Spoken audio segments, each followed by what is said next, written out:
ঢাকার রাস্তায় এখন হারহামেশাই দেখা যায় বিশ্বের সবচেয়ে নামকরা গাড়িগুলো। টেসলা, রোলস রয়েস, পোর্শে, ফেরারি থেকে বেন্টলি। একসময় যেগুলো কেবল সিনেমার পর্দায় দেখা যেত, সেগুলো এখন চলছে রাজধানীর ব্যস্ত রাস্তায়। বাংলাদেশ সড়ক পরিবহন কর্তৃপক্ষ বিআরটি এর তথ্য অনুযায়ী দেশে এখন নিবন্ধিত হয়েছে 6টি টেসলা গাড়ি, আর সব মিলিয়ে 2500-এরও বেশি বিলাসবহুল গাড়ি চলছে দেশের রাস্তায়।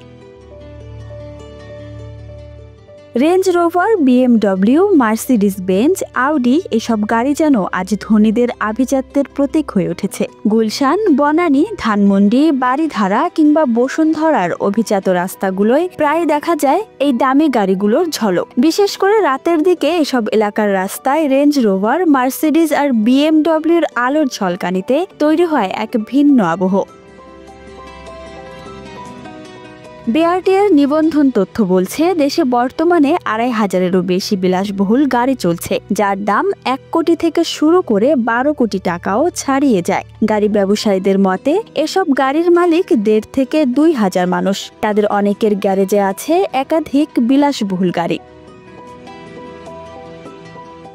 গত 10 বছরে আমদানি হয়েছে রোলস রয়েস, ফেরারি, মাজেরাতি, বেন্টলি, পোর্শে, টেসলা আর রেঞ্জ রোভারের মতো নামি ব্র্যান্ডের গাড়িগুলো। জাতীয় রাজস্ব বোর্ড এনবিআর এর তথ্য অনুযায়ী 2014-15 অর্থ বছর থেকে 2024-25 পর্যন্ত এই ধরনের 430টি অতি বিলাসবহুল গাড়ি আমদানি হয়েছে।